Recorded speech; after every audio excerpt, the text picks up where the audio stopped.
the guru of Squad 00, the assassin like no other. Yes, I'm the best at what I do. One of the most notorious in YouTube anime in my community. Don't doubt the infamy. Please don't do it.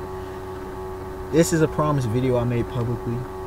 Okay, and normally I don't do that, but it needed to be done because this. Let's have a discussion. I know Toriko greatness right now. What? Out for 326. Look, man. We gotta have a discussion on these 8 King Beasts, man. We really do, and on the nature of the 8 King Beasts. Where to begin? Because there's so much to talk about, so much. But I will limit it down, you know, in time restraint and all that jazz. Hopefully into a relatively quick video. I know, shocker for me, right? Let's begin with what we know. Right now, we have the names, if not the characters, of multiple of the King Beasts. We have Heracles, the Lone Monarch, the Horse King in Area 8. We have Bambino, aka Bambina, the Monkey King of Area 7. We have Moon, the Whale King, and I'll get more on Moon because this is where, you know, more of the speculation, more of the thoughts and theories come into it and unfold. We have Moon, the Whale King of Area 6. We have Area 5, which I say is where Darius, the Dragon King, reigns supreme. You could say that. Yes. Area 4, that's where I suspect. If Area 4 is where Sani's going, that is Sani and Live Better. That is where the Mother Snake rules. Area 3, it's got to be where Kiss's ancestor, I suppose. You know, the boss of the skies, where he reigns supreme over the skies. That is where the Emperor Crow runs the show. And obviously Area 2, that who protects God, none other than Guinness, the Battle Wolf King. Guinness. And then Area 1, it's just still secret. We just know about Center, the Au Devoir of Acacia's Full Course, and we'll get more into that in a little bit later. But let's look at these. Okay. First, let's look at each of these areas. Now, a lot of people are saying, for example, Darius he should be in Area 1, which I find no credible evidence to support such a claim, just because you want to ignore Area 5's probability. Okay? Let's look at a few things. Area 8. No, it was not a flowy grassy plain. Okay? It wasn't a savanna. It was multiple things, but for the Horse King to reign there, I don't think people understand the significance of that. It means that our perception, if you have any preconceived notions and biases, throw them out. Because Mitsutoshi gonna do what Mitsutoshi wants. He's gonna do what the hell he wants to do. Okay, it's that simple. When you look at it, Heracles, I won't say it was desolate. I mean, we have the bewitching full world and everything else. Slow rain hills, but the level of lethal nature, that was the danger level, was A+ in Area 8 alone. Okay, this isn't where a Horse King should be, which brings into question a few things. People talking about evolution.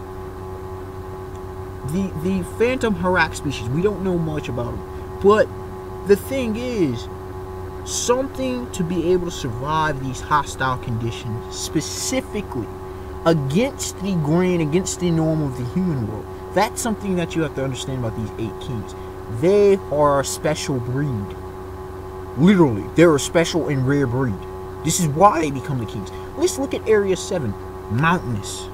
Now, while it is true that apes, monkeys, along those lines, primates can exist in mountainous, you would think he would live some kind of jungle, forest, those along the nature, because that's the general nature of where apes, monkeys, along those. They do exist in the mountains, but a mountainous continent?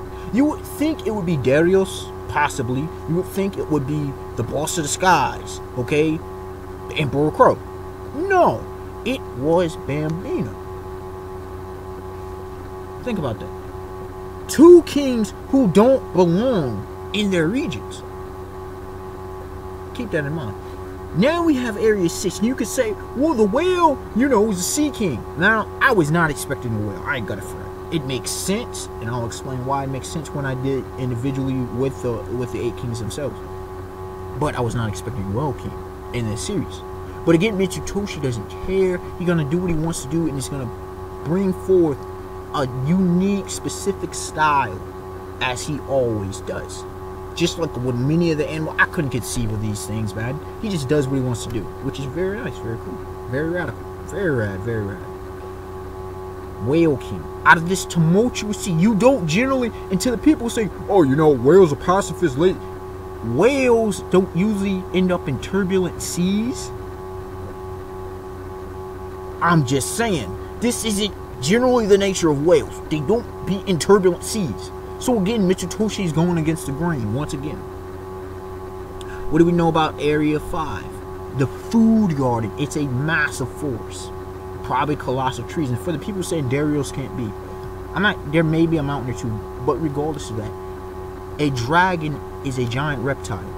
More specifically, is a colossal lizard. The trees, for all we know, could even dwarf to a degree the dragon. Now, I will get more to specifically about Darius and a dragon, because there are 4 types of dragons in a bit. But you got to consider that. If it doesn't have a canopy, then swooping down like a bird of prey does make some sense. You know, various natures of what I'll explain about dragons would make sense actually in a forest. Okay, especially if it's a wide open, spread out forest. Because there are multiple types of forest. This is not a jungle, ladies and gentlemen, it is a forest. Area 4, it was the orchid and whatever else. Makes offset, it makes at least the most sense so far of where a snake king would be. It makes sense. It makes sense. Okay. Area 2, what was it? No, Area 3. I mean, excuse me. I'm trying to remember what Area 3 is. Hold on. Let me go and see if I can pull this up relatively quickly. As to the nature of Area 3, because it was important. Let's see what we have here. I thought I had all the knowledge of all of them, but you know, at certain moments things slip your mind. Let's see where we at here. Let's see, page 10. Alright,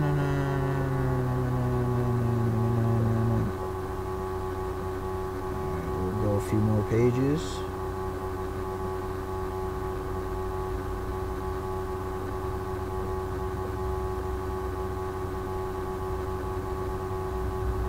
Almost there, y'all. Okay, a couple more. I forgot. I guess there was drown at the end of the chapter. Huh. What do you know? Let's see. Area 3. Okay, here we go. The sky. Let's see. Developmental Fever Bridge. This is why I couldn't remember this joke. So bridge in the sky. Okay, that sort of makes sense. Sort of. It works. It works with the boss of the skies. Alright, it works. And then we have Area 2, the land of the begins, the origins. I'm not even going to begin to even theorize what the world that means. Like, where the gourmet cells landed first, who knows? Hey, beside the point. The whole point is, at least half of these seeming climates don't seem to fit.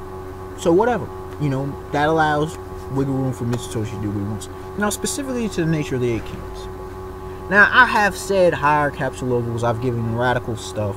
I still think the highest capsule level we're going to have is 10,000. Okay?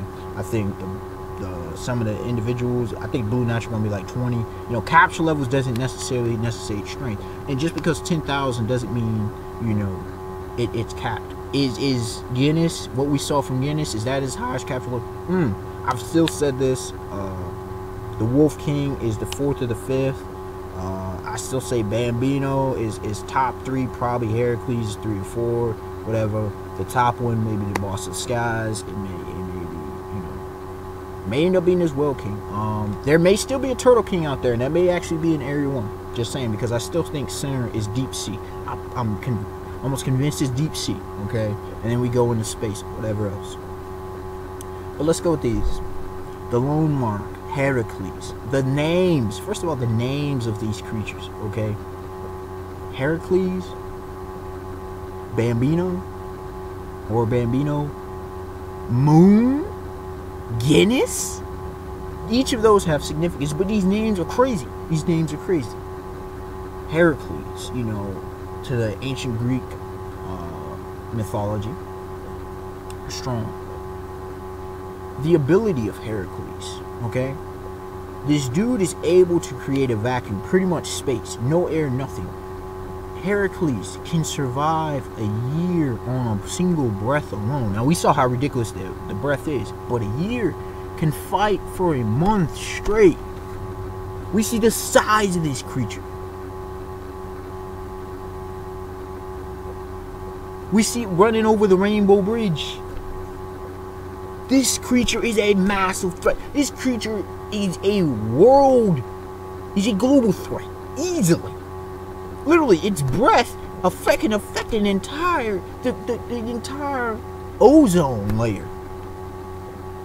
It's an eruption. It can breathe an eruption. People, this is ridiculous.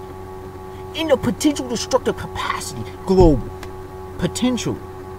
But in one snort, craters. Easy. Cause like, this didn't make no sense. When you look at Bambino, physical, and I've said this, I think each of the 8 kings specific abilities toward that which makes them, you know, I ain't gonna say on par, equal, but close to each other. Bambino, I will say it and say it again, the Monkey King most likely is physically the strongest, physically the most powerful of the 8 kings. I hold on to what I've been saying. I've been saying that the entire Area 7 arc. I've been saying it.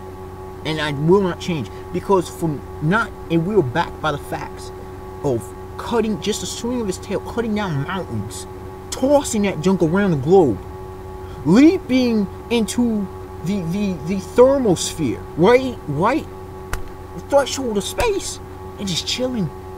And that was while he was we got 6,000 capture level while he was veiled. We don't even know. Heracles, we don't even know that capture level. Because Toriko's like, no, we can't do that.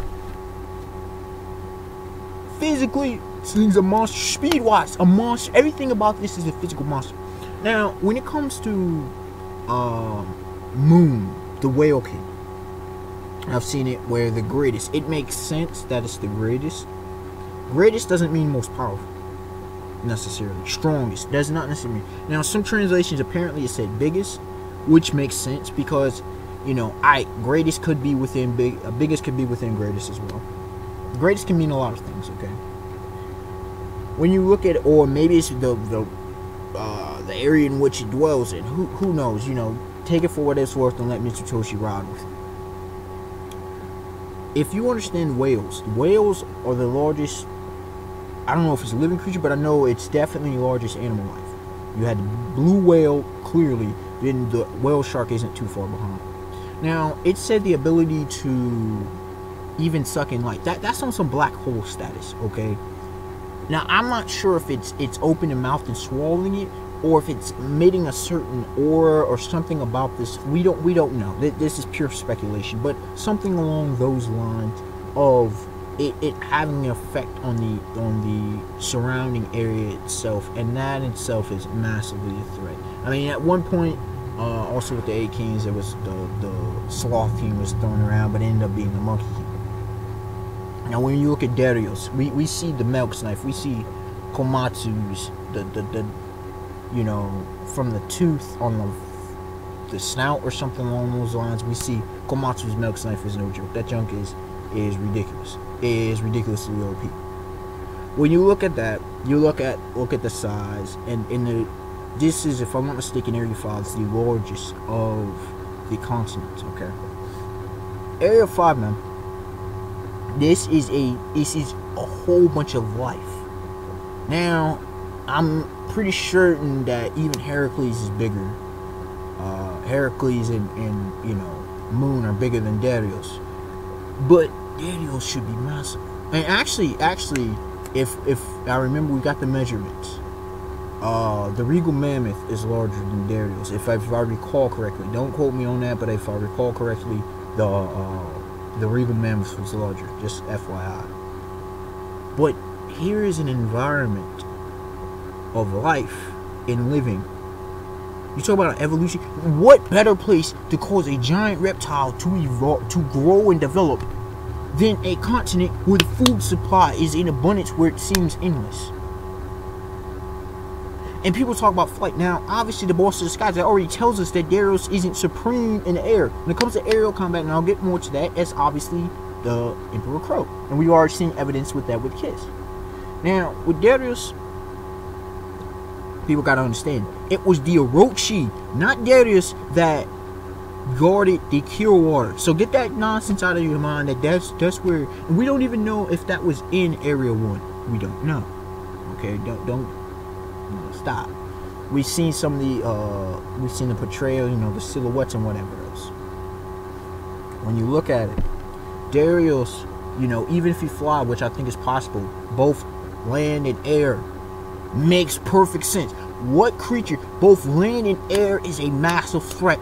That means you rule, you dominate that continent filled with wildlife. Now, what special ability, because they all do, who knows what Darius is rocking? Who has a single clue? There are 4 types of dragons, okay, within history, mythology, folklore, legend, okay? There are 4 types. There is mountain dragons, which can exist within mountain. It's around mountains, okay? Generally, they fly, but not necessarily. There are the air dragons, some with wings, some with not. There are the sea dragons, and these come in multiple forms. Generally, without dragons, obviously the sea dragon is not in this case, most likely. Sea, lake, all those types. And then the 4th one is kind of sort of dragons that exist along the land. They may or may not have wings. That's the thing. Darius most likely has wings, but may or may not. It's not a given material. The nature of a dragon is that it's a massive reptile, and will it breathe fire? That's a possibility, depending on the type of dragons in each dragon. And then there's the western type dragon, and there's the eastern type dragon, whichever Mitsutoshi decides to go along with. Now, the mother snake, we've heard it, extends around the world. It's caused these tornadoes because of battle with the 8 kings. I mean, what all does this really bring to? I don't even want to even try to venture to guess what the mother snake brings to the table. I really don't. When you look at the Emperor Crow, the one that seemed the most, because I was even like, really, a crow? But a crow has hype. Kiss has hype feats. Kiss, when they were at Area 8, Kiss destroyed. Oh my, lethal. Then I thought about it, and I'm like, you know what? Makes sense, because if you know about a crow, raven, blackbird, along those lines, 2 things: either they're signs of death or good fortune, depending on which culture you're from. And I'm like, okay. And then you look at it and how scarred up these different ones are scarred up. Yo, crow birds can be devastating. Why not even say devastating? Move from the sky. Yo, a bird, in the area, devastating. You wouldn't want something like that on you. Trust me. What all can it do? Again, I'm not even going to attempt to theorize. And then Area 1, is it a Turtle King? Is it a who knows at this point? Area 1 is a complete mystery, complete question mark. Good job, institution. Now, finally, let us look at the nature of the ingredients that we know so far. We know air, which was this giant in this air, and it fits, with Heracles, and partially to the development of it. You look at with pear, again, the drinking of it, and then the whole thing partially. And another, some are theorizing, is the child of moon. But each of the elements, or each of these ingredients, these special ingredients on Acacia's full course, has significance to each of the 8 kings, from what we've seen so far, as well as significance to the life of the continent, and that it affects the world. And in a bigger factor, we know about pear, both sides, it fits with air, they all go together. We know about sin. We know a little bit about different things. We don't really know about God. We don't know the nature of God. We don't know the nature of Adam, Earth. I mean, another news. Yo, these things have been hyped for me for so long. News and another. But we also shouldn't be shocked about who's going after what. We knew Zebra and Tango Brunchy were going to be a combo at some point or another. It makes sense. What in the environment, the full force thing, we knew Zebra from pretty much his intro. That's how he gets down. We've known about Earth with Sonic, but we didn't. Live Bear was a little bit surprised, which it does make sense because the polar opposites, the beautiful, the disgusting, whatever, it makes sense. It was a bit of a surprise. Coco and Tari, you know, the poison chef. That's no shocker. I've seen that ever since the poison dude was introduced. Makes perfect sense. We knew about Adam. We knew about, you know,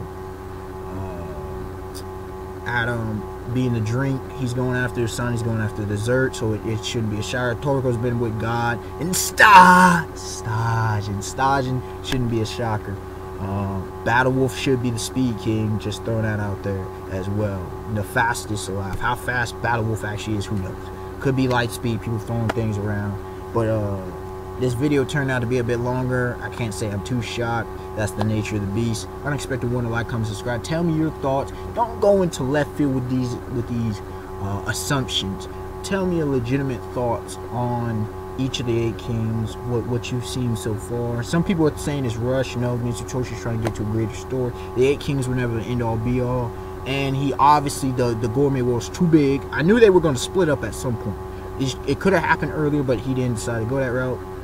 But, you know, the gourmet world's too big and there's too much that he's like, you know, we're not going to show all that right now. We'll see where Mr. Toshi goes. It's still going to be a lot of story left, but alright, y'all, till next time, have a beautiful day, beautiful night, peace. I'm stoked to see what each of the 8 kings brings to the table and who indeed is the greatest.